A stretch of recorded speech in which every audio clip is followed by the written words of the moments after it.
Before David was a king, before the crown, before the throne. He was a shepherd, unknown, uncelebrated, overlooked, yet heaven already knew his name. This is the story of David, a man after God's own heart.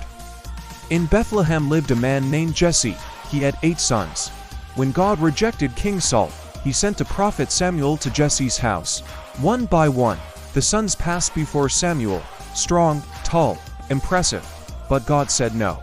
Finally, Samuel asked, "Are these all your sons?" Jesse hesitated. There is still the youngest, but he is tending the sheep. David wasn't even invited. Yet God said, "Man looks at the outward appearance, but the Lord looks at the heart." Samuel anointed David king.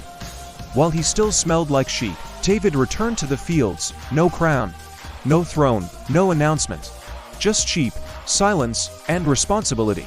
In the field, David learned faith, courage, worship. He fought lions, he fought bears. No audience, no applause. But God was watching. War broke out. Israel faced the Philistines. A giant named Goliath mocked God's people. For 40 days, fear ruled Israel. David arrived with food and left with a mission. "You come to me with sword and spear," David said. "I come to you in the name of the Lord." One stone, one sling, one act of faith, the giant fell. And the world learned David's name. David rose quickly.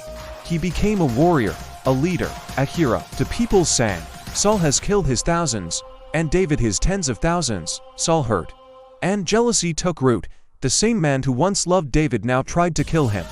David ran for his life, from caves, from deserts, from betrayal. Though anointed king, he lived like a fugitive. He had opportunities to kill Saul, but he refused. "I will not touch the Lord's anointed." David trusted God's timing, even when it hurt. Eventually, Saul died in battle. David mourned, not with celebration, but with sorrow. He honored the man who hunted him, and then, slowly, David became king. First over Judah, then over all Israel. David captured Jerusalem and made it the capital. He brought the Ark of the Covenant into the city. Dancing with joy, he ruled with strength. He worshipped with passion. Israel prospered. This was David at his best. But greatness does not cancel temptation. One evening, David stayed behind. He saw Bathsheba. He desired her. He took her. Then came deceit, then murder.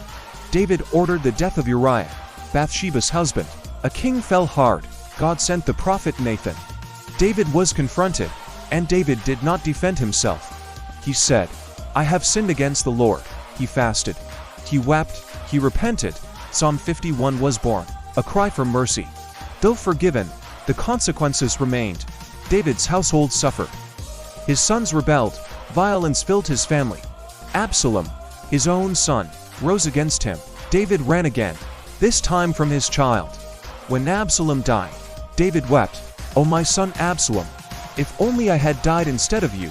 David returned to the throne, older, wiser, humbled. He prepared the kingdom for his son Solomon. He gathered resources for the temple, even though he would never build it. David's strength faded, but his faith remained. David died and was buried as king, but his story did not end. God promised, a descendant of David will sit on the throne forever. Generations later, Jesus was born. Called the Son of David, a shepherd became a king. A king became a symbol pointed to the Messiah. David was not perfect. He failed. He sinned. He broke. Yet he always returned to God. That is why he was called a man after God's own heart.